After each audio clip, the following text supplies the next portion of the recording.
name's Cassidy. I'm one of the senior trainers here. She was worried we weren't going to see any whales. She was like, for these that would of course amazing happen. Yeah. I'm very excited to talk to you guys about them. Too. So you guys got the opportunity to see the males just a little bit ago. Now, one huge difference between the males and the females is their size. This is a wonderful opportunity for you guys to get that visual up close and personal. So the three females, I'm going to go ahead and introduce them. The matriarch of our pod, her name is Takara. Matriarch means she's in charge. All killer whale pods have a matriarch. The females are always in charge. And then she is joined by her two offsprings, Kamea and Sakari. Sakari is 14 years old. She will be 15 this winter. Kamea is 10. She's the youngest member of our pod. She will be 11 in December. So we've got a couple of birthdays coming up, which is always super fun. You guys kind of notice the white devices that are in the habitat with them, along with that hoop. And those are called environmental enrichment devices. That is a very fancy word for a toy. Now, all of the environmental enrichment devices that we offer the killer whales have to be killer whale proof. These guys are large, powerful animals. So all the things that we offer them need to be safe for them. So what they have right now, these white kind of noodle looking things, they're called gummies, and they're actually made out of a noodle material inside, and then on the outside, that's fire hose. Fire hose is a very strong material that we can offer to the killer whales and allow for them to live on their own time. Now we've got a number of different things happening in this habitat today with the females. This is going to be a really fun session for you guys. Kamea, the youngest member of our pod, she's doing an exercise session. I'm sure that Josh talked about exercise with you guys. And exercise for a killer whale looks a little bit different than exercise for a human. Our sister park at SeaWorld San Diego, they actually did a research study on killer whale exercise, and they were able to find out that killer whales need about 6 minutes of continuous activity to get their heart rates up high enough for it to be considered exercise. We play so many roles in these killer whales' lives, and one of those is personal trainer. Just like us people, it's very important that they get exercise every single day. And this inside look really gives you guys the opportunity to see the other components of our day besides maybe joining us for a tour or a presentation. So Kamea, she's in the middle of the habitat. She's doing those exercise behaviors. Those were called bows. That's just a high energy behavior. And we see that wild killer whales will do these behaviors as well. Right here at this slide now, this is Sakari, the 14-year-old, and she is doing a play session. I heard Josh talking about that type of session earlier too. Now play sessions offer a very unique opportunity for us to be able to build our relationship with the killer whales. Now all of these amazing things that we can do with these animals are all through our relationships. It's very important for us to build that positive history. So Danny's playing with Sakari right now. She's always learning what Sakari seems to prefer. Sakari really seems to prefer these white noodles, the gummies, along with this lid. So you guys are going to be able to see that wonderful play session happening today. It's important for us to be dynamic in all of these sessions, and it keeps the killer whales engaged, and it also contributes to their cognitive health as well. We had her down there, that's awesome. So Takara is over on the furthest side. Like I said, she's the matriarch. She's in charge. She's a big lass. She is about twice the size smaller as the males, but she's still in charge. And even little Kamea is in charge over those two males. You guys got to see how big they are. These females are in charge of both of them.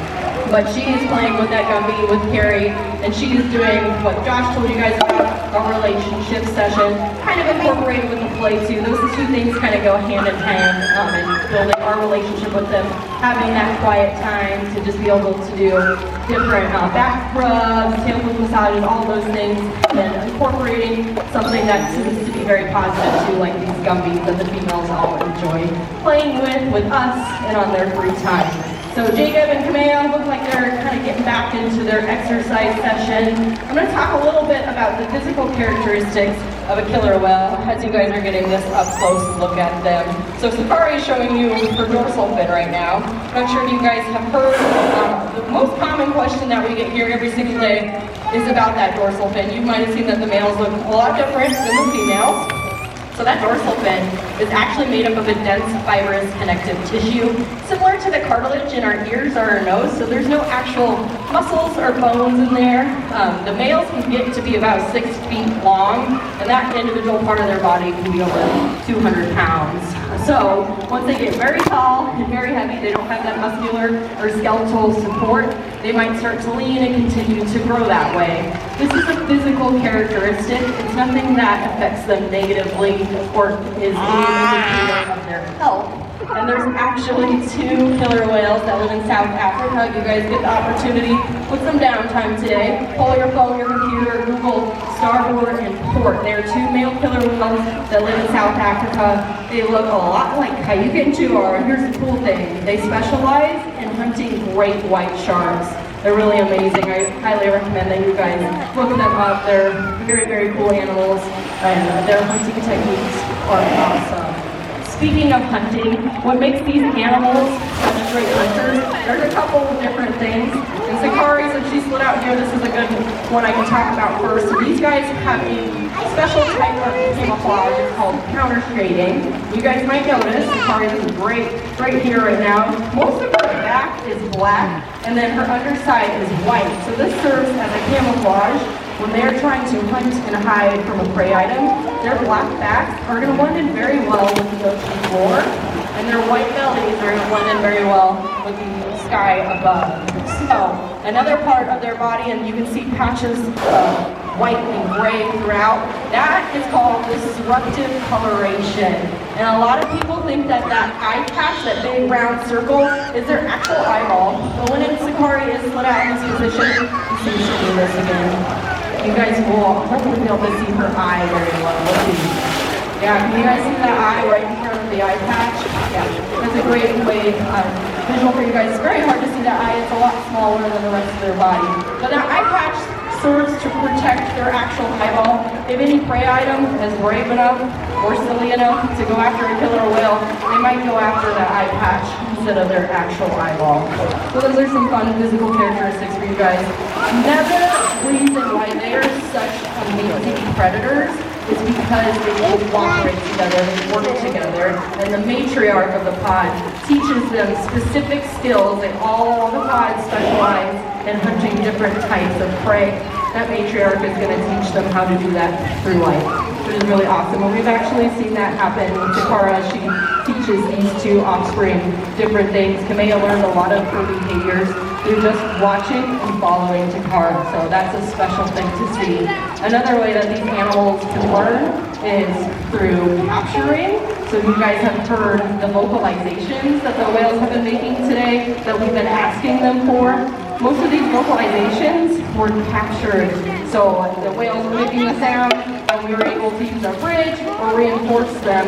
And eventually, once we captured it enough, we could put it on a hand signal, and it becomes a behavior in itself. So that's another way to train mimicry, capturing. And then we can also use special tools like target holes to shape the behavior. Over by the columns, if you guys see those sticks with the white ball on the end, you might have seen it around our habitats too. We have quite a few of those around. We can shape behaviors through that. So at a young age, the whales are conditioned to touch their rostrum, that front part of their face, or different body parts to that target hole.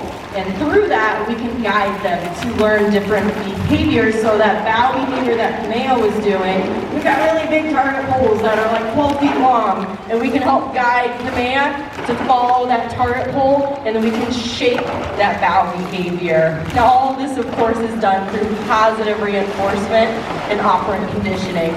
So when the whales do something correct, you guys might have heard us using our whistles. That's one way that we can communicate with them. Yes, that was correct. Come back for reinforcement. And that reinforcement can vary. And that part of training is so important. If kiddos over here, if you guys do your chores every day, and every chore you get a cookie, well, after about 10 chores, you might be pretty sick of cookies. But maybe the 5th chore, you get a toy. And it keeps changing every time. That variability, that's fun, it's surprising, it's new. So it's important for us to make sure that we are variable through our sessions. These guys are gonna get their food every day, no matter what. They know that, but having these fun toys, Jello, ice, different things to vary is always very important, and it helps train behavior as well.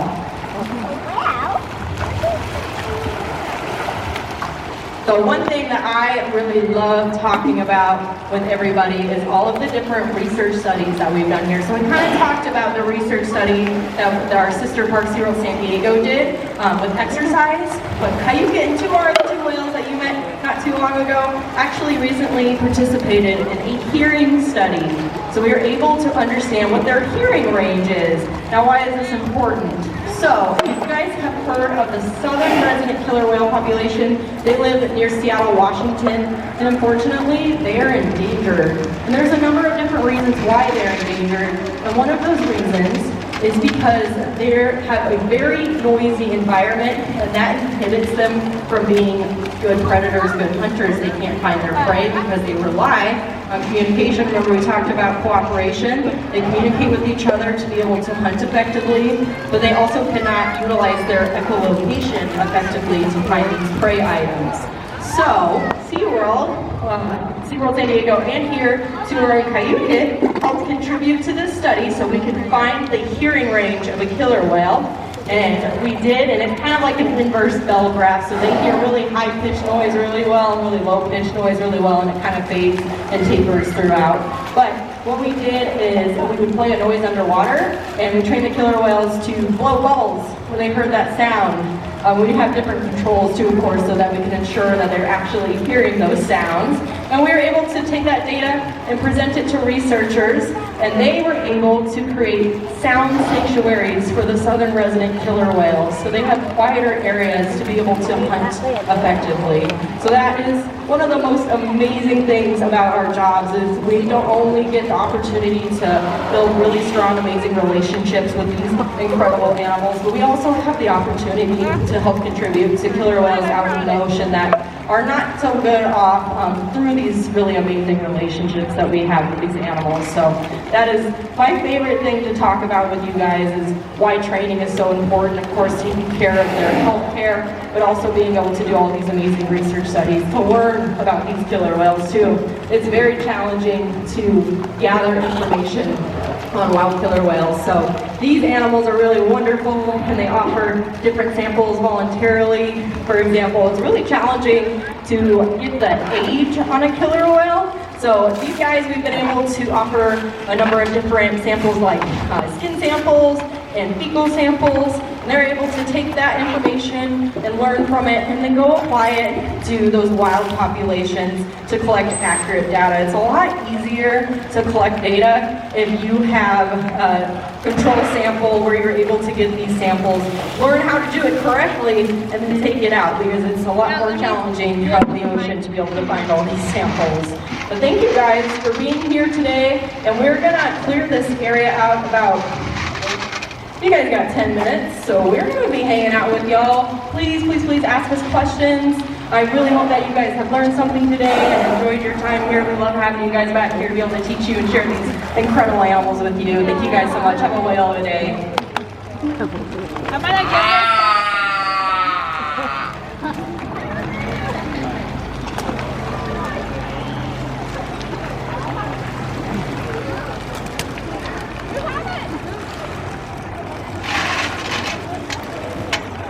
I have a question. Yes, ma'am. About the teeth. Yes. So it looked like the male was missing a lot of teeth, and like those front ones on that one. They're not necessarily missing teeth, but killer whales only have one tooth in their lifetime. And when they're born, their teeth are hollow and they're very thin. And what happens is if they wear their teeth down, they wear them to the hollow cavity. And this can happen with killer whales here. You can see that on those front ones. And so some whales, like Sakari and Kamea, that play rough with either their toys or in their environment, will wear their teeth down early on and expose that hollow cavity. And so what happens is if they wear it down when they're younger and expose that hollow cavity, what happens is gunk can get in. But if that pinhole into that hollow cavity is too small, gunk can get in, but it can't get out. So what we have to do is we have to kind of open up that hole just enough, and we can't fill it like a cavity, right? Because killer whale dentistry is not a profession that anyone has really experimented with too much. And, you know, a cavity living in saltwater, you know, not a lot.